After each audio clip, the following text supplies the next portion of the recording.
মানুষের এত অ্যাট্রাকশন কেন ইসলামের প্রতি?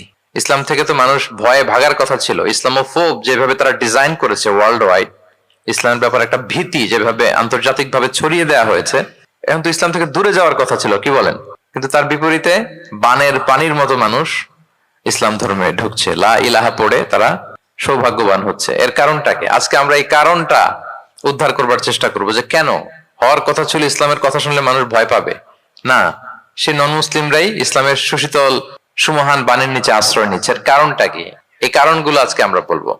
যে সমস্ত কারণে ইসলামের এই জয় জয়কার, যে সমস্ত কারণে অমুসলিমরা ইসলামের প্রতি অ্যাট্রাক্টেড হচ্ছে, যে সমস্ত কারণে মানুষ অন্য ধর্ম ছেড়ে মুসলিম হওয়ার জন্য পাগল পাড়া, এই কারণগুলো আজকে আমরা একটু অ্যানালাইসিস করব। এর মধ্যে এক নাম্বার কারণ হচ্ছে, আমার সুপ্রিয় দক্ষিণ কোরিয়া প্রবাসী ভাইয়েরা, এক নাম্বার কারণ হচ্ছে ইসলাম বা ইসলামী যে মতবাদ, এটা হচ্ছে ভেরি ন্যাচারাল।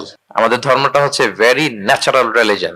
এটা খুবই স্বভাবজাত, খুবই স্বভাবজাত, রুচিসম্মত আর কি, পরিবেশ সম্মত, স্বাস্থ্যসম্মত, রুচিসম্মত, স্বভাবজাত। এটা মানতে, শুনতে, বুঝতে খুব সহজ। এটা আমাদের জীবনের সাথে খুব যায়। আরবিতে এটাকে বলে দিনুল ফিতরা। কি বলে? দিনুল ফিতরা, মানে এটা ফিতরাতের ধর্ম। এই ধর্মের উপরই মানুষকে আল্লাহ তাআলা তৈরি করেছেন। এটা যখন সুন্দরভাবে কারোর সামনে প্রেজেন্ট করা হয়, এটা তার কাছে এলিয়েন মনে হয় না, বরং বেশ আপন মনে হয়। এর কারণ হচ্ছে রুহের জগতে আমরা এরকম একটা কনফারেন্সে জয়েন করেছিলাম। সাইয়েদনা আদম আলাইহিস সালামের পৃষ্ঠদেশ থেকে যারা আমরা বনি আদম হয়ে পৃথিবীতে আসবো, তাদের রুহগুলোকে একত্রিত করে আল্লাহ এরকম একটা কনফারেন্সে কভেনেন্ট করেছিলেন, চুক্তি। তিনি আমাদের জিজ্ঞেস করেছিলেন যে আলাস্তু বিরাব্বিকুম, আমি কি তোমাদের রব নই? আমরা তখন স্বীকারোক্তি দিয়ে এসেছিলাম, আমরা বলেছিলাম ক্বালু বালা শাহিদিনা, হ্যাঁ আপনি আমাদের রব। তার মানে রুহের জগতেই আমরা আমাদের রবকে চিনে এসেছি, ইসলামকে চিনে এসেছি রুহের জগতেই। ফলে দুনিয়াতে যখন কেউ সুন্দর করে কোন অমুসলিমের সামনে ইসলামকে পেশ করে, প্রেজেন্ট করে, তার কাছে ইসলামকে বড্ড চেনা চেনা লাগে, ইসলামকে বড্ড আপন আপন লাগে। কারণ ইসলাম তার কাছে নতুন না, সে তো অনেক আগে ইসলামের সাথে পরিচিত হয়ে এসেছে। সুবহানাল্লাহ। রুহের জগতেই সে ইসলামকে চিনে এসেছে, ইসলামের সাথে একটা ইন্টারাকশন তার রুহের জগতেই ছিল। ফলে দুনিয়াতে যখন চমৎকার ভাবে কারোর সামনে ইসলামকে প্রেজেন্ট করা হয়, ইসলামকে তার কাছে অপরিচিত লাগে না, এলিয়েন মনে হয় না, বরং বড্ড আপন আপন লাগে তার কাছে ইসলামকে। ফলে সহজে সে ইসলামকে গ্রহণ করতে পারে। তাহলে এটাকে বলা হয় ফিতরাত। ফিতরাত, ফিতরাতাল্লাহিল্লাতী ফাতারান নাস আলাইহা লা তাবদীলা লিখালকিল্লাহ। আল্লাহর প্রকৃতির অনুসরণ করো। আল্লাহ বলেন যে প্রকৃতির উপর আল্লাহ তাআলা মানুষকে বানিয়েছেন, আল্লাহর সৃষ্টি কাঠামোতে কোনো পরিবর্তন নেই। তাহলে সবাই এই ফিতরাত ইসলামের উপরই জন্মায়। অন্য হাদিসে আল্লাহ রাসূল সাল্লাল্লাহু আলাইহি ওয়াসাল্লাম বলেন যে মা মিন মাউলুদিন ইল্লা ইউলাদু আলাল ফিতরাহ ফাআবাওয়াহু ইউহাউবিদানিহি আও ইউনাসসিরানিহি আও ইউমাজ্জিসানিহি। মানে সব মানুষ ইসলামের উপর জন্মায়, পরে তার মা বাবারা হয়তো তাকে ইহুদি বানায় বা হিন্দু বানায় বা অগ্নি উপাসক বানায়, কিন্তু তার আসল ধর্ম হচ্ছে ইসলাম। আওয়াজ করে বলেন তো, আসল ধর্ম কি? আসল ধর্ম ইসলাম। সে ফিতরাতের উপর জন্মগ্রহণ করেছে, এমনিতেই বাই ডিফল্ট তার মনটা ইসলামের দিকে টানে। এই পৃথিবীতে যা কিছু ভালো, যা কিছু কল্যাণকর, যা কিছু আমাদের সাথে খাপ খায়, সুইট করে, সহজে সুইটেবল হয়, এটাই ফিতরাত। এটাই কি? ফিতরাত। তো সব মানুষ ফিতরাতের উপর জন্মেছে, ইসলামের উপর জন্মেছে। মেরাজের রাতে রাসূল সাল্লাল্লাহু আলাইহি ওয়াসাল্লামকে দুইটা পেয়ালা দেয়া হয়েছে। তিনি বললেন উতি চুবি ইনা আইন, আমাকে জিব্রাইল আলাইহিস সালাম দুইটা বাটি দিল বা পেয়ালা দিল। ফি আহাদিহিমা লাবান ওয়া ফিল আখারি খামর। এর একটার মধ্যে ছিল দুধ আর একটা মদ। আমি দেখতে পাচ্ছিলাম না কোনটাই কি। আমাকে যখন দেয়া হলো ফা আখাযতুল লাবান, আমি দুধের বাটি নিলাম। তখন জিবরিল আলাইহিস সালাম বললেন আসবতাল ফিতরাহ, আপনি ফিতরাতটাই নিয়েছেন, মানে যেটা ভালো ওইটাই নিয়েছেন, যেটা আপনার সাথে সুইট করে ওইটাই নিয়েছেন। সুবহানাল্লাহ পড়েন। তাহলে ইসলাম হচ্ছে দ্বীনুল ফিতরাহ, এটা ফিতরাতি ধর্ম, এটা অতিরিক্ত চাপিয়ে দেয়া না, এটাই আমাদের ধর্ম। এজন্য ইসলামকে প্রেজেন্ট করলে আমাদের সামনে সুন্দরভাবে, এটা আমাদের কাছে অস্বাভাবিক মনে হয় না, খুবই স্বাভাবিক মনে হয়, ভেরি ন্যাচারাল মনে হয় ইসলামকে আমাদের কাছে। এটা হচ্ছে ফিতরাতের ধর্ম। এই কারণে অমুসলিমরা ইসলামের প্রতি আকৃষ্ট হচ্ছে, কারণ ইসলাম মানা, ইসলাম বোঝা, ইসলামকে প্র্যাকটিস করা মানুষের জন্য সহজ। এটা স্বভাবজাত ধর্ম তার, এটা ভেরি ন্যাচারাল, প্রাকৃতিক, রুচিসম্মত, স্বভাবসম্মত। এজন্য ইসলামের প্রতি মানুষ আকৃষ্ট হয়। এই পয়েন্টটাকে সবাই বুঝতে পেরেছেন? দ্বীনুল ফিতরা বুঝতে পেরেছেন সবাই? আচ্ছা, এটা হচ্ছে ন্যাচারাল রিলিজিয়ন, এই কারণে মানুষ আকৃষ্ট হয়। দুই নাম্বার, ইসলামের প্রতি এত আকৃষ্ট হওয়ার কারণ হচ্ছে দ্য ইউনিভার্সালিটি অফ ইসলাম। আরবিতে এটাকে বলে আল উমুম, মানে ইসলামের সার্বজনীনতা।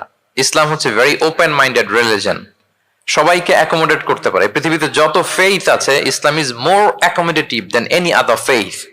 যে কোনো ফেইথ বা বিশ্বাসের চেয়ে ইসলাম ভেরি অ্যাকোমোডেটিভ, সবার জন্য খোলা। The door of Islam is open for everybody 24/7। যখনই কেউ আসতে চায় ইসলামে, ওয়েলকাম। একজন খ্রিস্টান ভাই যদি বলে যে আমি মুসলিম হতে চাই, তার জন্য কোনো বাধা আছে বলেন? আমাদের পক্ষ থেকে কোনো না আছে নাকি? আচ্ছা, কোন ইহুদি যদি বলে মুসলিম হব, কোনো সমস্যা? কোন নাস্তিক যদি বলে, কোন পাহাড়ি নৃগোষ্ঠী চাকমা যদি বলে, কোনো সমস্যা আছে? কিন্তু আপনি যদি বলেন যে আমার ইহুদি হতে বড্ড মন চায়, আমি এখন মুসলিম তো আমি ইসলাম ছেড়ে দিয়ে ইহুদি হতে চাই, ইহুদি হতে পারবেন? পারবেন না। যদি জেনে না থাকেন জেনে নেন, চাইলেই কেউ ইহুদি হতে পারে না। ইহুদি হতে হয় বাই বর্ন, জন্মসূত্রে। তাও আবার বাবা ইহুদি হইলে হবে না, কি আজীব তামাশা। মা ইহুদি হইতে হবে। ইহুদি মায়ের পেট থেকে যদি কেউ জন্মায় তাইলে সে ইহুদি। কিন্তু আমাদের ধর্মে এরকম নিয়ম আছে বলেন তো? না। তাহলে ইসলামটা হচ্ছে সার্বজনীন, এখানে কোনো সাম্প্রদায়িকতা নেই। কারণ ইসলাম সকল সম্প্রদায়ের জন্য এসেছে। আলহামদুলিল্লাহ পড়েন। ইসলামের সাম্প্রদায়িকতা আছে না, এটা সকল সম্প্রদায়ের জন্য এসছে। যেমন দেখেন, ইসলামের রব আল্লাহ তাআলাকে আল্লাহ কিভাবে পরিচয় করায় দিচ্ছেন। আল্লাহ বলছেন সূরা ফাতিহার শুরুতে, আমরা প্রতিদিন এটা রিসাইট করি, আমরা পড়ি আলহামদুলিল্লাহি রাব্বিল, সবাই পড়েন আলহামদুলিল্লাহি রাব্বিল আলামিন। প্রশংসা সেই আল্লাহর যিনি হচ্ছেন রব্বুল আলামিন, মানে জগৎ সমূহের রব। তিনি সবার রব। কার রব? সবার রব। তিনি কিন্তু বলেন না আলহামদুলিল্লাহ রব্বিল মুসাল্লিন, তিনি শুধু মুসল্লিদের রব বলছে।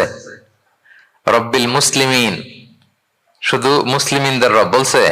হ্যাঁ, রব্বুল হাজিন, শুধু হাজি সাহেবদের রব বলছে না। তিনি কি বলছেন? রব্বিল আলামিন। তাহলে তিনি গোটা জগতের রব, সবার রব তিনি।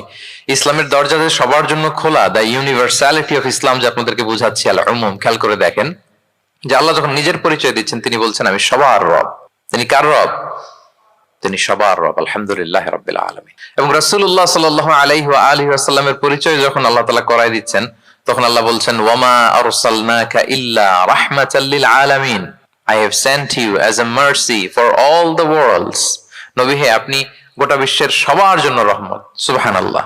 আল্লাহ বলছে যে শুধু মুসলমানদের জন্য রহমত? কথা বলেন। শুধু আরবদের জন্য রহমত? শুধু সাদা চামড়ার মানুষদের জন্য রহমত? শুধু পুরুষদের জন্য রহমত? রহমত কাদের জন্য বলেন তো দেখি, বুঝে থাকলে। আল্লাহর হাবিব সাল্লাল্লাহু আলাইহি ওয়াসাল্লাম কাদের জন্য রহমত বলেন তো সবাই? সবার জন্য রহমত। দেখেন ইউনিভার্সালিটি অফ ইসলাম, ইসলাম যে সবার জন্য। আচ্ছা, আল্লাহ সবার, রাসূলও সবার। এবার ইসলামের কিতাব কোরআনের দিকে যদি খেয়াল করি, কোরআনের পরিচয় দিতে যে আল্লাহ তাআলা বলেছেন ইন হুয়া ইল্লা যিকরা লিল আলামিন, নিশ্চয়ই কোরআনটা হচ্ছে জগৎবাসীর জন্য যিকরা, উপদেশ, রিমাইন্ডার। তাহলে কোরআনও সবার জন্য নাকি শুধু আমাদের? প্রিয় ভাইরা, কোরআন কি শুধু আমাদের বই? না, এটা হিন্দু ভাইদেরও বই, এটা নাস্তিকদেরও বই, এটা বুদ্ধিস্টদেরও বই, তাদের হেদায়েতের কথাও এখানে আছে। এটা সবার বই, এটার ওনারশিপ সবার, এটা আমাদের সবার। তাহলে দেখেন, আমাদের রব সবার, আমাদের রাসূল সবার, আমাদের কিতাব সবার। তাহলে ইসলামে কোনো সংকীর্ণতা নেই, ইসলামে কোনো সাম্প্রদায়িকতা নেই, কোন সম্প্রদায়ের জন্য ইসলাম আসেনি, ইসলাম এসেছে সবার জন্য। আলহামদুলিল্লাহ পড়েন। তাহলে দ্য ইউনিভার্সালিটি অফ ইসলাম, এটা ক্লিয়ার না সবার কাছে? বুঝতে পেরেছেন? তাহলে কেন ইসলাম দ্য ফাস্টেস্ট গ্রোয়িং রিলিজিয়ন? গোটা বিশ্বে সবচাইতে বেশি গ্রো হচ্ছে ইসলামের। দুইটা কারণ বলে ফেলেছি। এক নাম্বার কি ছিল বলেন তো? মনে আছে কিনা কারো দেখি? Very natural religion. কে বলছে ন্যাচারাল? দেখি। এই মাশাআল্লাহ, কি উনি শুধু বুঝলো নাকি? আর বাকিরা বললেন না যে? এক নাম্বার কি ছিল? ন্যাচারাল। ইসলাম হচ্ছে ভেরি ন্যাচারাল রিলিজিয়ন, স্বভাবজাত, প্রাকৃতিক ধর্ম। আমাদের মনের সাথে, প্রকৃতির সাথে খাপ খায় না এরকম কোন আইন বিধান ইসলামে নাই। গেল। দুই নাম্বার কি বললাম? জোরে। সার্বজনীন, সার্বজনীন ধর্ম, সবার। এটা কোন নির্দিষ্ট গোষ্ঠী, কোন সম্প্রদায়ের জন্য ইসলাম আসে নাই। আচ্ছা, তিন নাম্বার হচ্ছে ফ্লেক্সিবিলিটি। ইসলাম অনেক ফ্লেক্সিবল একটা রিলিজিয়ন। আরবিতে এটাকে বলে আত-তাইসির, মানে ইসলামে কাঠিন্যতা নেই, ইসলামের বিধানগুলো সহজ। বলেন, ইসলামের বিধান মানতে আপনাদের কঠিন লাগে? আল্লাহ বলেন ইউরিদুল্লাহু বিকুমুল ইউসরা ওয়ালা ইউরিদু বিকুমুল উসর। আল্লাহ তোমাদের জন্য সহজ চান, কঠিন চান না। আল্লাহ কি চায়? সবাই বলুন। আল্লাহ সহজ চায়, আল্লাহ কঠিন চায় না। আমরা অনেক সময় কঠিন করে দিনকে উপস্থাপন করি, জটিল করে দিনকে উপস্থাপন করি। ওমা জাআলা আলাইকুম ফিদ দীনি মিন হারাজ। আল্লাহ তাআলা দিনে কোনো জটিলতা রাখেননি, কিন্তু আমরা খুব কঠিন করে উপস্থাপন করি। আল্লাহ বারবার বলেছেন সহজ সহজ সহজ, লা ইউকাল্লিফুল্লাহু নাফসান ইল্লা উসআহা। আল্লাহ সাধ্যের বাইরে কাউকে কিছু চাপিয়ে দেন না। আমাদের যদ্দূর সাধ্যে কোলায় ঠিক তদ্দূরই আল্লাহ চাপিয়ে দেন। সুবহানাল্লাহ। ইসলাম কত সহজ, কতটা সহজ আমি আপনাদেরকে বুঝিয়ে বলছি, আপনারা একটু মনোযোগ দিয়ে শুনুন। একটা ছোট্ট হাদিস আপনাদের সাথে শেয়ার করি। ইসলাম কতটা সহজ আপনারা একটু শুনলেই বুঝতে পারবেন। এক সাহাবী আল্লাহ রাসূল সাল্লাল্লাহু আলাইহি ওয়া আলিহি ওয়াসাল্লামের কাছে এসে তিনি বললেন, ইয়া রাসূলুল্লাহ হালাকতু ইয়া রাসূলুল্লাহ, হে রাসূল আমি তো শেষ।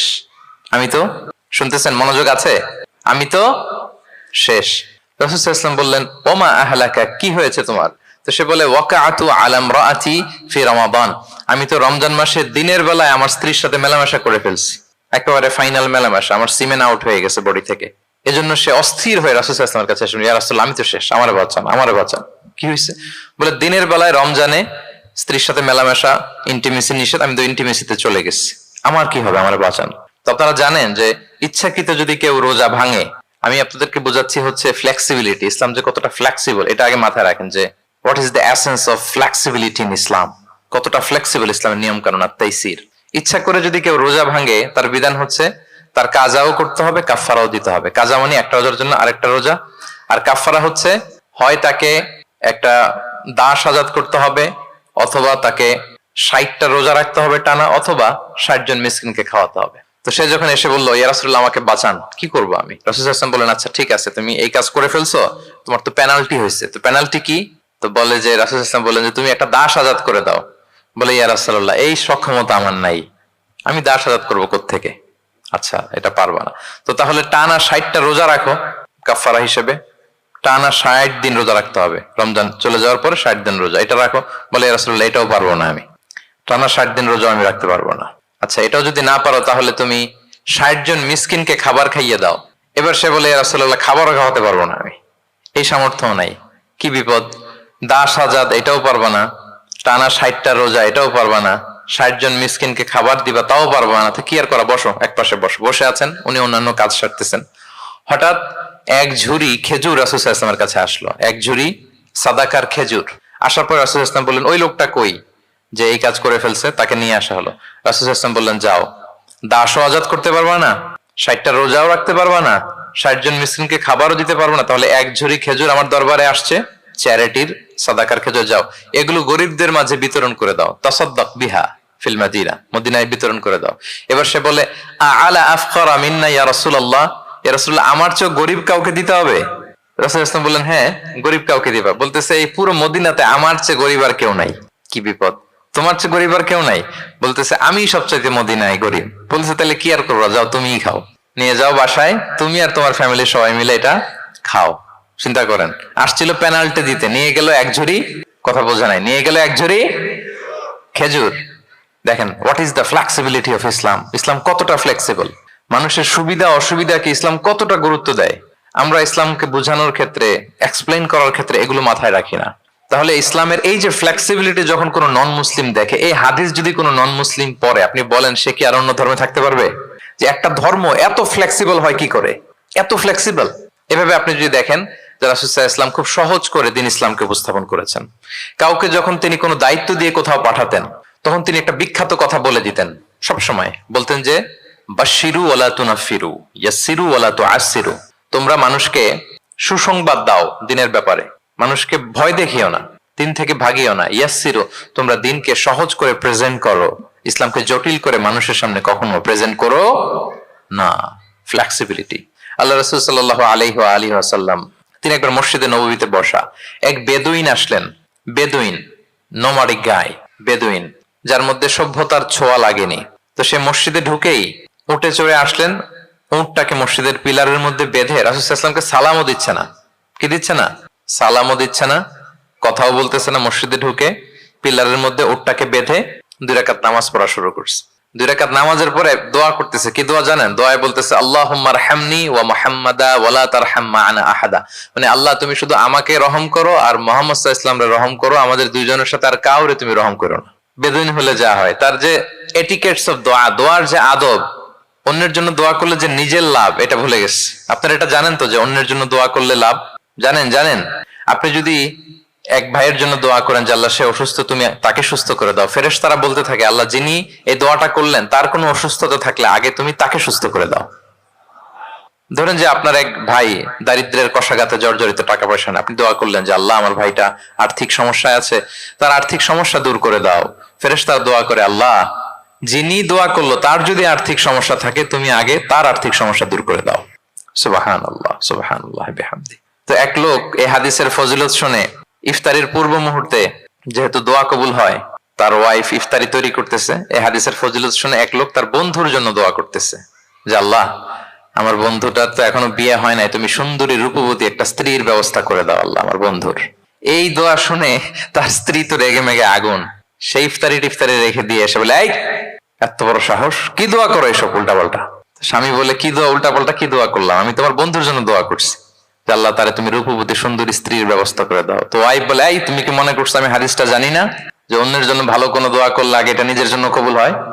সুবহানাল্লাহ। দেখেন ইসলামের বিধান কত সুন্দর। আপনি অন্যের কল্যাণ কামনা করলে এটা এই কল্যাণ ফিরে আপনার দিকে আসে আগে। সুবহানাল্লাহ। তো ওই বেদুইনের এটা জানা ছিল না, সে এসে দোয়া করতেছে আল্লাহুম্মা আরহামনি ওয়া মুহাম্মাদা ওয়া লা তারহাম মা'ানা আহাদা, আল্লাহ তুমি শুধু আমারে রহম করো আর মুহাম্মদ সাল্লাল্লাহু আলাইহি ওয়াসাল্লামের রহম করো, আমাদের দুজনের সাথে আর কাউরে রহম করো না। রাসূল ইসলাম তাকিয়ে বলেন হায় রে, একটা প্রশস্ত বিষয়কে সে সংকীর্ণ করে ফেললো। আফসোস করে বলতেছে, কারণ আল্লাহর দরবারে রহমের কি কোনো ঘাটতি আছে বলেন তো? আল্লাহর দরবারে রহমতের কোনো কমতি আছে? নাই। রাসূল ইসলাম বলে সে তো সবাইকে ইনক্লুড করতে পারতো। আচ্ছা গেল, দোয়া শেষে এবার সে মসজিদে নববীর মাঝখানে বসে পেশাব করা আরম্ভ করছে। এবার তো সাহাবারা রেগে মেগে আগুন, কি এত বড় সাহস, মসজিদে নববীর মাঝখানে পেশাব, সবাই উদ্ধত হচ্ছে, তাকে মারতে যাবে। রাসূল ইসলাম সবাইকে সামলালেন, থামালেন, বললেন দাও, রাখো রাখো, ছাড়ো, আগে সারতে দাও। কারণ কেউ যখন ওয়াশরুম সারে মাঝখানে তাকে ডিস্টার্ব করা যায় না, এটা তার ক্ষতি হবে। রাসূল ইসলাম বললেন রাখো, লেট হিম পাস ইউরিন, তাকে কাজ সারতে দাও। সে কাজ সারলো। এবার রাসূল ইসলাম বললেন ও হারিকু আলা বাউলিহি সাজলান মিন মা, তার পেশাবের উপর এক বালতি পানি ঢেলে দাও, দিয়ে ফেললো। এবার রাসূল সাল্লাল্লাহু আলাইহি ওয়াসাল্লাম বললেন ইন্নামা বুইসতুম মুয়াসসিরিন ওয়া লাম তুবআসু মুআসসিরিন, হে সাহাবারা মনে রাখো তোমরা সহজপন্থী হিসেবে প্রেরিত হয়েছে, তোমরা কট্টরপন্থী হয়ে পৃথিবীতে প্রেরিত হও নাই। সুবহানাল্লাহ। তাহলে যে কোনো জিনিসের সলিউশন আপনার সহজ ভাবে করতে হবে, এটাকে জটিল বানানো যাবে না। আমরা অনেক সময় জটিল থেকে জটিল করি। তখন এই বেদুইনকে রাসূল সাল্লাল্লাহু আলাইহি ওয়াসাল্লাম ডেকে বললেন আচ্ছা তুমি যে কাজটা করলে, মসজিদে নববীর মাঝখানে পেশাব করলে, এটা কি ঠিক হলো? তুমি কি জানো এটা আল্লাহর ঘর, এটা আমাদের মদিনার কমিউনিটির ইবাদতগাহ, এখানে আমরা আল্লাহর ইবাদত করি, আল্লাহর জিকির করি, আল্লাহর কিতাব তেলাওয়াত করি, এটা কি তোমার ঠিক হলো? এইভাবে যখন আদর দিয়ে পরম মমতায় তাকে বুঝিয়ে বলা হলো, সে লজ্জিত হয়ে মাথা নিচু করে ফেললো। সুবহানাল্লাহ। সে রাসূল সাল্লাল্লাহু আলাইহি ওয়াসাল্লামের কাছে ক্ষমা চাইল। তাহলে প্রিয় সুধী, আপনি কোমলতা ভালোবাসা দিয়ে যা জয় করতে পারবেন, কঠোরতা দিয়ে সেটা পারা যায় না, খেয়াল রাখবেন। ভালোবাসা দিয়ে যেভাবে আপনি মানুষের হৃদয় জয় করতে পারবেন, কঠোরতা দিয়ে পারবেন না। এজন্য ইসলাম ফ্লেক্সিবিলিটিতে বিশ্বাস করে। ফ্লেক্সিবিলিটি, লা ইউকাল্লিফুল্লাহু নাফসান ইল্লা উসআহা, আল্লাহ সাধ্যের বাইরে কাউকে কখনো কিছু চাপিয়ে দেয় না। এজন্য ইসলামকে সহজ করে উপস্থাপন করতে বলেছেন তিনি। মুআয ইবনে জাবাল রাদিয়াল্লাহু তাআলা আনহুকে রাসূল সাল্লাল্লাহু আলাইহি ওয়াসাল্লাম একবার ইমাম বানিয়ে পাঠালেন একটা এলাকায়। তো ওই এলাকার লোকেরা ছিল শ্রমজীবী সাহাবী, শ্রমজীবী। উট ব্যবহার করে সেখান থেকে কুয়া থেকে পানি নিয়ে খেজুর গাছের মধ্যে দিত। সারাদিন যখন কষ্ট করতো, হার্ড ওয়ার্কিং করতো, বিকেলে ক্লান্ত হয়ে পড়তো। তো উনি মাগরিবের নামাজে সূরা বাকারা দিয়ে একবার তেলাওয়াত শুরু করলেন। সূরা বাকারা কোরআনের সবচাইতে ছোট সূরা নাকি সবচাইতে বড়? তো উনি যখন বাকারা দিয়ে নামাজ শুরু করলেন, এক শ্রমজীবী সাহাবী এসে আর কন্টিনিউ করতে পারছেন না, এত লম্বা কেরাত কিভাবে পারবেন, তো ক্লান্ত শ্রান্ত পরিশ্রান্ত। উনি রেগে নামাজ ছেড়ে দিয়ে একা একা নামাজ পড়ে রাসূল সাল্লাল্লাহু আলাইহি ওয়াসাল্লামের কাছে যে অভিযোগ করলেন, নালিশ করলেন, বললেন ইয়া রাসূলুল্লাহ, দেখেন এমন একজনকে ইমাম করে আমাদের এলাকায় অ্যাসাইন করেছেন, উনি মাগরিবের নামাজে পড়তেছেন সূরা বাকারা, আর আমরা সবাই শ্রমজীবী কৃষিজীবী মানুষ। রাসূল সাল্লাল্লাহু আলাইহি ওয়াসাল্লাম রেগে গেলেন। মুআয ইবনে জাবালকে ডেকে বললেন মুআয আফাতানুন আনতা ইয়া মুআয, তুমি কি ফিতনা ছড়াচ্ছ সমাজে? তোমাকে পাঠিয়েছি কমিউনিটির ইউনিটি ধরে রাখার জন্য। আফাতানুন আনতা ইয়া মুআয, হে মুআয তুমি কি সাব্বিহ ইসমা রাব্বিকাল আ'লা এই সূরা পারো না? ওয়াশ-শামসি ওয়া দুহাহা এই সূরাটা পারো না? ওয়াদ-দুহা ওয়াল-লাইলি ইযা সাজা এটা মুখস্থ নাই? তো এই ছোট ছোট সূরাগুলো থাকতে তুমি বাকারা দিয়ে পড়তে গেলা কেন? সুবহানাল্লাহ সুবহানাল্লাহ, আল্লাহু আকবার। দেখেন ইসলাম কতটা ফ্লেক্সিবিলিটিতে বিশ্বাসী। সহজ করে ইসলাম সবকিছু উপস্থাপন করে। এজন্য নন মুসলিমরা যখন দেখে যে ইসলামের মধ্যে এরকম ফ্লেক্সিবিলিটি আছে, তারা ইসলামের প্রতি আকৃষ্ট হয়, আলহামদুলিল্লাহ। আচ্ছা বলেন তো, বিয়েতে মহারানা দেয়া কি? সবাই বলুন, একজন বলছে ফরজ। সবাই বলুন, বিয়েতে মহারানা দেয়া কি? ওয়া আতুন নিসা সাদাকাতিহিন্না নিহলা, সানন্দ চিত্তে স্বামীদেরকে আল্লাহ বলছেন তোমরা তোমাদের মহারানা ডৌরি দিয়ে দাও, দিতেই হবে। অনেক এটা দেয় না, ঠিক না, দিয়ে দিতে হবে। তো দেয়া ফরজ। মহারানা দেওয়ার মতো অর্থ এক সাহাবীর নাই। এক সাহাবী বলেন, ইয়া রাসূলুল্লাহ বিয়ে করব, মহারানা আছে? নাই। তো না থাকলে কি বিয়ে করবা কি করে? এখন যাকে পছন্দ করছে ওই নারীকে জিজ্ঞেস করতেছে, তুমি কি কোরআন পারো? মেয়ে বলে, না আমি তো কোরআন পারি না। তো যিনি যে সাহাবী বিয়ে করবেন ওনাকে বলেন, তুমি কোরআন পারো? হ্যাঁ আমি তো অনেকগুলো সূরা পারি। তখন রাসূল ইসলাম ওই কন্যাকে, মেয়েকে ডেকে বললো যে তুমি তো সূরা পারো না, তোমার হবু হাজবেন্ড অনেকগুলো কোরআনের সূরা পারে, তো তোমাকে তোমার স্বামী প্রতিদিন কিছু না কিছু সূরা মুখস্থ করাই দিবে, এটাই হয়ে যাবে তোমার বিয়ের মোহর। তাহলে বলেন তো সহজ না কঠিন? অজু করে নামাজ পড়া কি? সবাই বলুন ফরজ। কিন্তু ধরেন অজুর পানি নাই, তখন তায়াম্মুম করে পড়লেও কবুল করবে কে? আল কিয়াম ফিস সালাহ, দাঁড়িয়ে নামাজ পড়া কি? ফরজ। দাঁড়াতে পারছেন না, বসে বসে পড়লে কবুল করবে কে? বসতেও পারেন না, শুয়ে পড়লেও কবুল করবে কে? তাহলে বলেন তো ইসলামের বিধান কি কঠিন না সহজ? ফ্লেক্সিবিলিটি আর তাইসির। ইসলামের এই ফিচারটার কারণে, এই বৈশিষ্ট্যের কারণে অমুসলিমরা ইসলামের প্রতি আকৃষ্ট হয়, যে ইসলামের বিধানগুলো এত ফ্লেক্সিবল। এটা হচ্ছে মূল বিধান, না হইলে এটা, না হলে অপশন, না হলে এই অপশন। মানে সমাজের সাথে খাপ খাইয়ে নেয়ার মতো, সহজে মানুষ এটাকে এক্সিকিউট করার মতো সব বিধান আল্লাহ তাআলা রেখে দিয়েছেন, সুবহানাল্লাহ। তাহলে এই বিষয়গুলোর কারণে মুসলিমরা ইসলামের প্রতি আকৃষ্ট হয়। দ্য ফাস্টেস্ট গ্রোয়িং রিলিজিয়ন, মূল যে টপিক, মনে আছে তো আপনাদের? তাহলে তিনটা কারণ অলরেডি বলে ফেলেছি, আরো দুইটা বলবো, বলে শেষ করে দিব। এর মধ্যে প্রথমটা কি ছিল? ইসলাম ধর্মটা কেমন? ন্যাচারাল, ভেরি ন্যাচারাল রিলিজন, দীনুল ফিতরা। দুই নম্বরে সার্বজনীন, দ্য ইউনিভার্সালিটি অফ ইসলাম আল উমুম, এটা সবার জন্য এই ধর্মটা। তিন নম্বরে কি বললাম? ফ্লেক্সিবিলিটি, ইসলাম খুব ফ্লেক্সিবল, এটা সহজে মানা যায়, সহজে এটাকে পালন করা যায়, এজন্য অমুসলিমরা আকৃষ্ট হয়। চার নাম্বার হচ্ছে ব্যালেন্সড অ্যাপ্রোচ অফ ইসলাম। ইসলামের বিধানগুলো খুবই ব্যালেন্সড, ভারসাম্যপূর্ণ আর কি। এর মধ্যে পরিমিতি বোধ আছে, ভারসাম্য বোধ আছে, এটা ব্যালেন্সড। এই কারণে ইসলামের প্রতি মানুষ আকৃষ্ট হয়। এখানে বাড়াবাড়িও নাই, ছাড়াছাড়িও নাই, মাঝামাঝি। বাড়াবাড়িও নাই, ছাড়াছাড়িও নাই। আমার সাথে সাথে বলেন, কি নাই? বাড়াবাড়িও নাই, আর কি নাই? ছাড়াছাড়িও নাই, বরং মাঝামাঝি, ব্যালেন্সড অ্যাপ্রোচ। ইসলামের সবকিছু দেখবেন ব্যালেন্সড। وكذلك جعلناكم أمة وسطا لتكونوا شهداء على الناس ويكون الرسول عليكم شهيدا। অনুরূপভাবে আমি তোমাদেরকে ব্যালেন্স জাতি বা মধ্যমপন্থী জাতি হিসেবে তোমাদেরকে পৃথিবীতে প্রেরণ করেছি, যাতে করে তোমরা অন্য জাতির উপর সাক্ষী হতে পারো, আর নবী হতে পারেন তোমাদের উপর সাক্ষী। তাহলে আমাদের ধর্মটা খুবই ভারসাম্যপূর্ণ, খুবই কি ভারসাম্যপূর্ণ, বাড়াবাড়িও নাই, ছাড়াছাড়িও নাই। দেখেন বিশ্বাসীদের বৈশিষ্ট্যের কথা বলতে যে আল্লাহ তাআলা বলছেন, ওয়াল্লাযীনা ইযা আনফাকু লাম ইউসরিফু ওয়া লাম ইয়াকতুরু ওয়া কানা বাইনা যালিকা কাওয়ামা।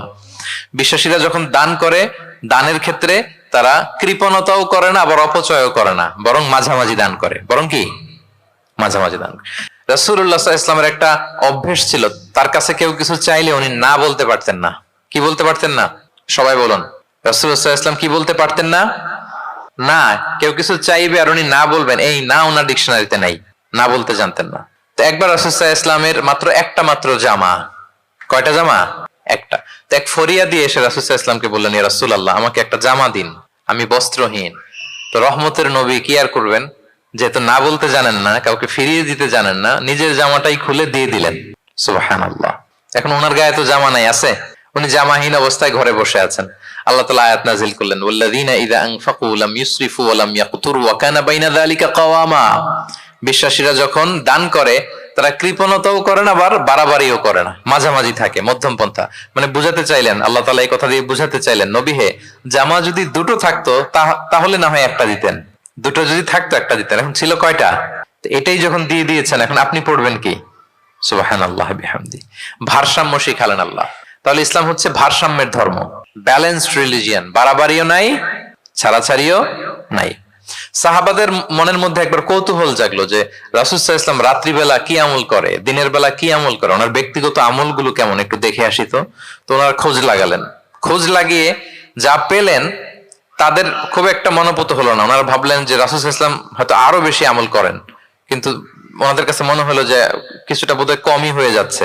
তো একজন বললো, আরে রাসূল সাল্লাল্লাহু আলাইহি ওয়াসাল্লামের তো আগের পরের সব গুনাহ মাফ, গফিরা লাহু মা তাকাদ্দামা মিন যামবিহি ওয়া মা তাআখার, ওনার তো কোনো গুনাহই নাই, এই আমল ওনার জন্য ঠিক আছে, আমাদের জন্য ঠিক না, আমাদের আরো বাড়াই করতে হবে। তো কি করা যায়? এই চিন্তা থেকে এরা একজন বলে যে তাইলে একটা কাজ করি, আমি আর এখন থেকে রাতে ঘুমাবো না, সারা রাত তাহাজ্জুদ করবো। সারা রাত কি করবো? আচ্ছা। আরেকজন বলে তাহলে আমি কালকে থেকে যে নফল রোজা রাখা শুরু করব, জীবনেও মরার আগের দিন পর্যন্ত আর রোজা ভাঙবো না, খালি রোজা চলতেই থাকবে। সামি বেসাল। দুইজন তো দুইটা নিয়ে নিছে, আরেকজন কি করবে? আরেকজন বলে তোরা যা করছস করছস, আমি এক কাজ করি, আমি আর আমার স্ত্রীর কাছেই যাব না, সন্ন্যাসী হয়ে গেলাম, আর বউদের কাছে যাব না, সন্ন্যাসী জীবন, খালি আল্লাহ বিল্লাহ, ইবাদত, জিকির, আজকার, দোয়া দরুদ পড়তে পড়তে জীবন শেষ করে দিব। তিনজন তিনটা নিয়ে নিল। এই কথা যখন রাসূলুল্লাহ সাল্লাল্লাহু আলাইহি ওয়া আলিহি ওয়াসাল্লাম তিনি শুনলেন, তিনি অপছন্দ করলেন।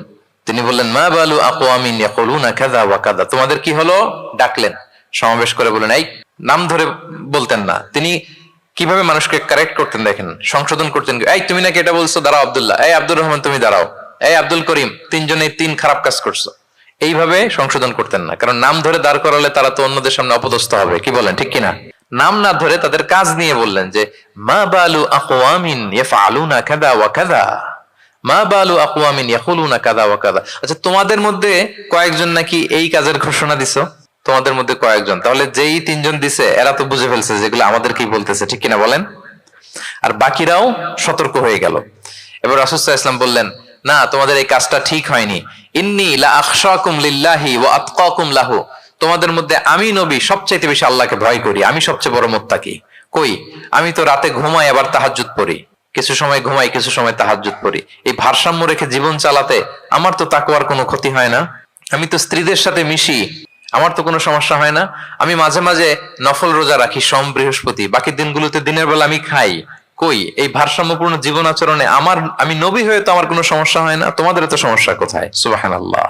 তাহলে রাসূল সাল্লাল্লাহু আলাইহি ওয়াসাল্লামের চাইতে যদি কেউ বড় মুত্তাকি হতে চায়, হতে পারবে বলেন তো? না। সেই নবী রাতে কখনো নির্ঘুম থাকতেন না, only except the last 10 days of Ramadan. রমাদানের শেষ 10 রাতে রাসূল সাল্লাল্লাহু আলাইহি ওয়াসাল্লাম ঘুমাতেন না। আর সারা বছরের রুটিন হচ্ছে এশার পরেই ঘুম দিয়ে এরপর রাসূল সাল্লাল্লাহু আলাইহি ওয়াসাল্লাম শেষ রাতে তাহাজ্জুদ পড়তেন, মানে ঘুমোতেন আবার নামাজ পড়তেন, ব্যালেন্সড। ইবাদত করতেন, স্ত্রীদের সাথেও মিশতেন, মাঝে মাঝে রোজা রাখতেন, আবার মাঝে মাঝে না রেখে খাবার খেতেন দিনের বেলা। সুবহানাল্লাহ। তাহলে এটাকে বলে the balanced approach of Islam, আরবিতে বলে আল ওয়াসাতিয়াতু ওয়াল ইতিদাল, মানে মধ্যমপন্থী থাকা, ভারসাম্যপূর্ণ থাকা। ইসলামের অনন্য একটা বৈশিষ্ট্য হচ্ছে এই আল ওয়াসাতিয়া, মানে দ্য ব্যালেন্সড অ্যাপ্রোচ, ভারসাম্যপূর্ণ জীবন বিধান। এগুলো যখন অমুসলিমরা দেখে তারা অবাক হয়ে যায়। সম্মানিত সুধী, আপনারা যদি ঈসা আলাইহিস সালামের ব্যাপারে আমাদের আকীদা দেখেন, বিশ্বাস, তাহলে আরো ক্লিয়ার হবেন যে আমরা অন্য ধর্মের চেয়ে কিভাবে ভারসাম্যপূর্ণ। খেয়াল করে শুনুন, খুব মজার ঘটনা, মজার ব্যাপার। ঈসা আলাইহিস সালামের ব্যাপারে আমাদের যে বিশ্বাস বা আকীদা, এটার দিকে খেয়াল করলেই বুঝবেন যে আমরা কেমন করে ব্যালেন্সড। আচ্ছা, আপনারা কি কেউ জানেন খ্রিস্টানরা ঈসা আলাইহিস সালামের ব্যাপারে কি বলে? কেউ জানেন? জানলে বলুন। আল্লাহর, নাউযু বিল্লাহি মিন যালিক, ওনারা ঈসা আলাইহিস সালামকে বলে আল্লাহর ছেলে, the son of God, Jesus Christ is the son of God, আল্লাহর ছেলে, নাউজুবিল্লাহ। তাহলে দেখেন ওনার সম্মান বাড়াইতে বাড়াইতে কোথায় নিছে? খোদার চেয়ারে নিয়ে বসাইছে, তাই না? ঈসা আলাইহিস সালামকে খ্রিস্টানরা কোথায় বসাইছে? আল্লাহর চেয়ারে, আল্লাহর সন্তান বানাই ফেলছে, নাউজুবিল্লাহ। তাহলে বাড়াবাড়ি করলো, কি করলো? ঈসা আলাইহিস সালামের ব্যাপারে খ্রিস্টানরা কি করলো? বাড়াবাড়ি। আচ্ছা, আপনারা কি জানেন ইহুদিরা ঈসা আলাইহিস সালামের ব্যাপারে কি বলে? কেউ জানেন? তারা ঈসা আলাইহিস সালামকে ওয়ালাদু জিনা বলে, বাস্টার্ড বলে, নাউযুবিল্লাহ। কি বলে? জিনার সন্তান, মানে জারদ সন্তান বলে আল্লাহর এই নবীকে ইহুদিরা। তাহলে ওনাকে অপমান করতে করতে ছাড়াছাড়ি, যেটা নামাতে নামাতে কত নিচে নামাইছে দেখছেন? তাহলে এক ধর্ম ওনারে উঠাতে উঠাতে আল্লাহর চেয়ারে, আর এক ধর্ম ওনারে নামাতে নামাতে জমিনের নিচে। আমরা কি বলি ঈসা আলাইহিস সালামের ব্যাপারে? দেখেন, আমরা বলি ঈসা আলাইহিস সালাম হচ্ছে আব্দুল্লাহি ওয়া রাসূলুহু, তিনি আল্লাহর বান্দা এবং আল্লাহর রাসূল। আল্লাহর বান্দা বলার মধ্য দিয়ে আমরা খ্রিস্টানকে রিফিউট করি, খ্রিস্টান কমিউনিটিকে, তোমরা যে আল্লাহর চেয়ারে নিয়ে বসাইছো এটা ভুল, ওইখানে না, আরো নিচে নামাইতে হবে, উনি আল্লাহর বান্দা। আর রাসূলুহু, সম্মানিত রাসূল বলে আমরা ইহুদিদেরকে রিফিউট করি, তাদের জবাব দেই যে না, তোমরা একজন নবীকে যে অপমান করে বলেছো উনি বাস্টার্ড না, উনি রাসূলুহু, আল্লাহর প্রেরিত রাসূল, এই বলে ওনার সম্মানকে আমরা উপরে উঠাই। তাহলে একদল নিছিল ওইদিকে, ওইখান থেকে নিচে নামায় নিয়ে আসি, একদল মাটির নিচে ঢুকাই দিছে, ওইখান থেকে উপরে উঠাই নিয়ে আসি। তাহলে আমরা মাঝামাঝি থাকি। সুবহানাল্লাহ পড়বেন না? ঈসা আলাইহিস সালামের ব্যাপারে আমাদের আকীদা হচ্ছে মানহাজুল ওয়াসাতিয়াতি ওয়াল ইতিদাল, আমরা মাঝামাঝি থাকি। আচ্ছা, আমাদের যে বোনদের পিরিয়ড হয় প্রতি মাসে, মেনস্ট্রুয়েশনাল পিরিয়ড হয়, খ্রিস্টানরা কি করে জানেন? কোনো বাজ বিছান নাই, পিরিয়ড আর নন পিরিয়ডের কোনো বাজ বিছান নাই, সারা মাস তারা তাদের স্ত্রীদের সাথে ইন্টিমেসিতে যায়। আচ্ছা, মানে বাড়াবাড়ি করলো, ছাড়াছাড়ি করলো। আর ইহুদিরা কি করে জানেন? ইহুদিরা বোনদের যখন পিরিয়ড হয় স্ত্রীদের, তখন স্ত্রীদের সাথে কোনো কথাবার্তা, স্পর্শ কিছুই করে না, এদেরকে ঘর থেকে বের করে দেয়।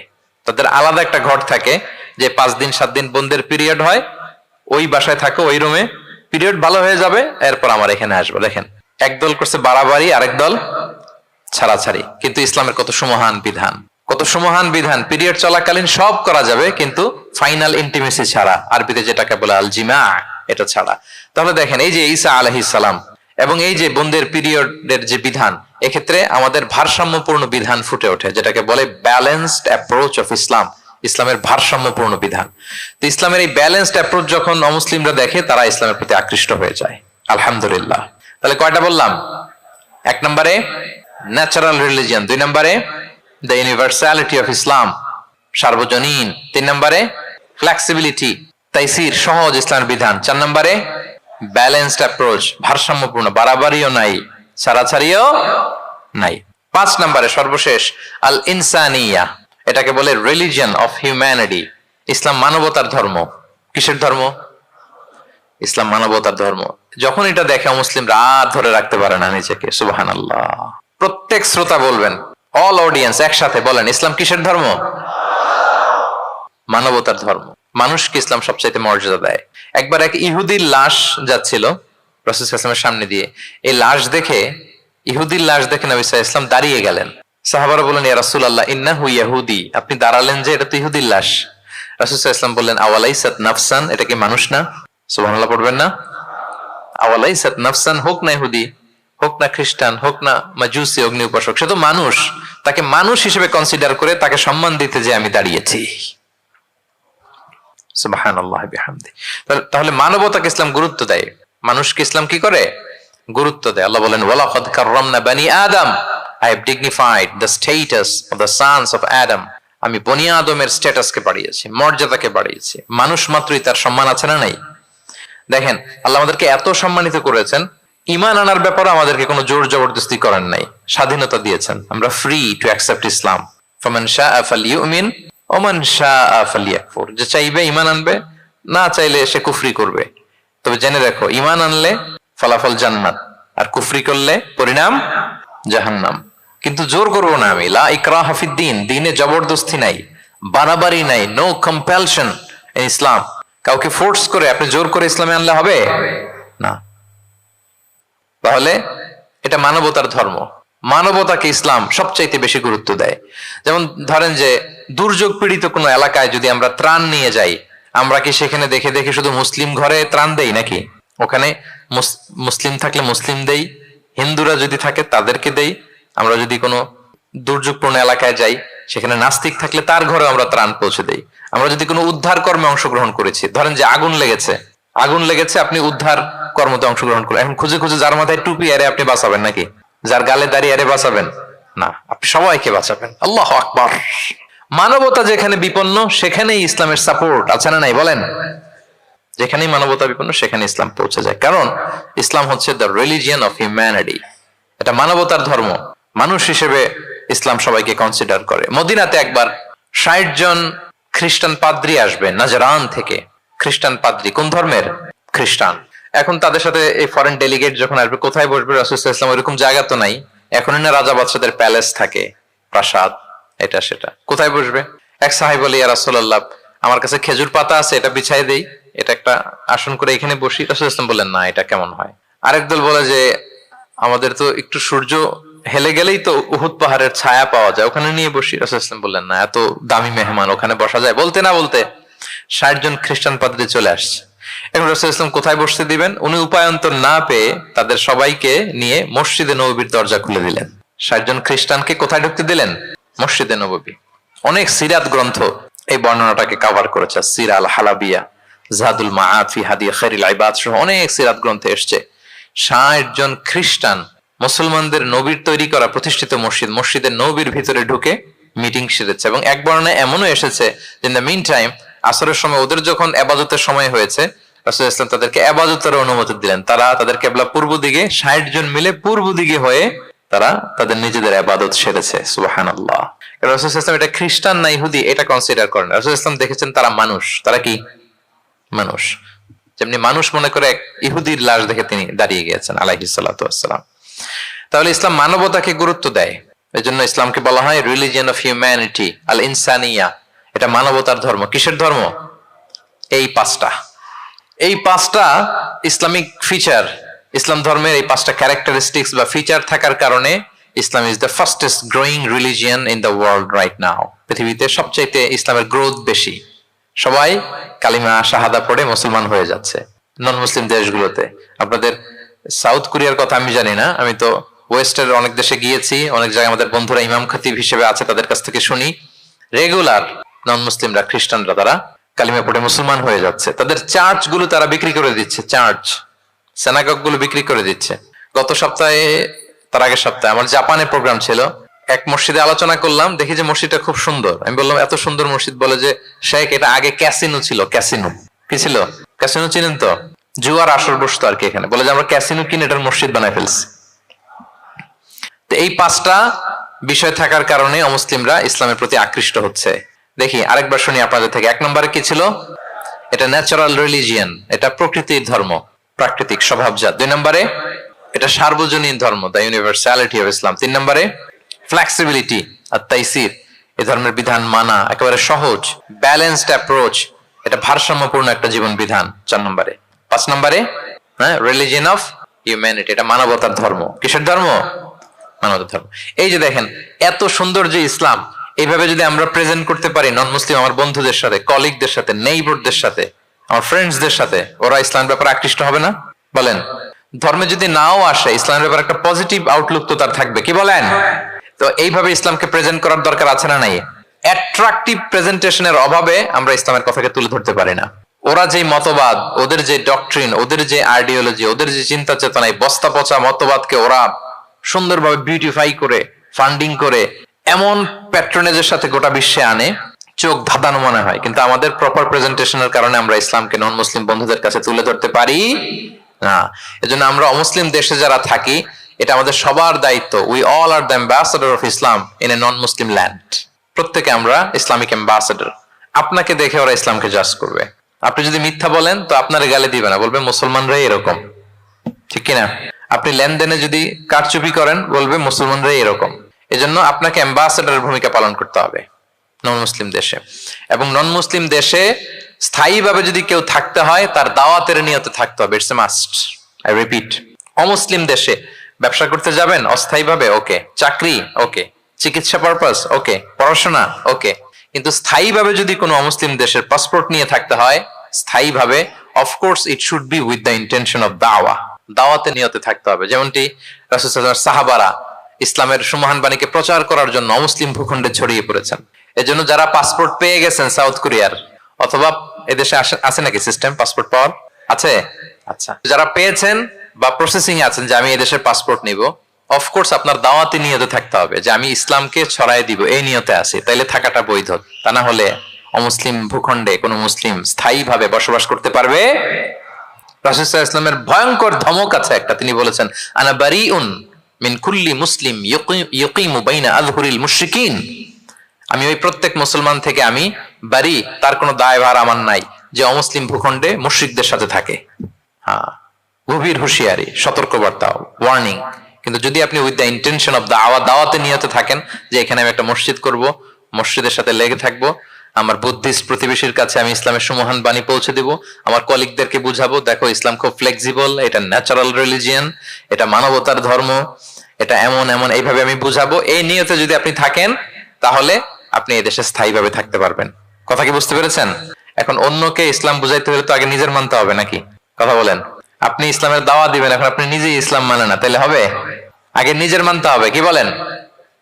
আগে নিজের ইসলামকে কি করতে হবে? মানতে হবে। আমার প্রিয় ভাইয়েরা, Islam is our identity, Islam is our honour. আমাদের সম্মান হচ্ছে ইসলামে। উমর ফারুক রাদিয়াল্লাহু তাআলা আনহু বলতেন, নাহনু কওমুন আ'আজ্জানাল্লাহু বিল ইসলাম, আমরা এমন জাতি যে জাতিকে আল্লাহ তাআলা ইসলাম দিয়ে সম্মানিত করেছে। ফাইনি বিতাগাইনাল ইজ্জাতা বিগাইরিহি আযাল্লানাল্লাহ, ইসলাম ছাড়া অন্য কোথাও যদি আমরা সম্মান তালাশ করি তাহলে আমাদেরকে অপদস্থ করে ছাড়বেন কে? একটাই মনোনীত ধর্ম আল্লাহ তাআলার কাছে, সেটা হচ্ছে ইসলাম। আওয়াজ করে বলুন, সেটা কি? ইন্নাদ দীনা ইনদাল্লাহিল ইসলাম, একমাত্র আল্লাহর কাছে the accepted only one religion to Allah, সেটা হচ্ছে ইসলাম। ওমাই ইয়াবতাগি গায়রাল ইসলামি দীনান ফালান ইউকবালা মিনহু ওয়া হুয়া ফিল আখিরাতি মিনাল খাসিরিন, ইসলাম ছাড়া অন্য কিছু যদি কেউ তালাশ করে, সেটার সাথে নিজেকে জড়ায়, আল্লাহ তাআলা কবুল করবেন না। that will not be accepted from him in the day of judgment and he will be loser মিনাল খাসিরিন, সে হবে লুজার, হতভাগা হবে, দুর্ভাগা হবে। তাহলে আমরা যেন ইসলামকে আমাদের শেকড় হিসেবে কনসিডার করি, আমাদের ছেলে মেয়েদেরকে যেন ইসলামী তারবিয়ার উপর আমরা গড়ে তুলি, এবং ইসলামকে যেন আমরা ভেতর থেকে সবাই লালন করি, ধারণ করি, এবং ইসলামের সুমহান বাণীকে যেন আমরা পৌঁছে দেই সবাই অন্যদের কাছে। রাজি আছেন তো সবাই?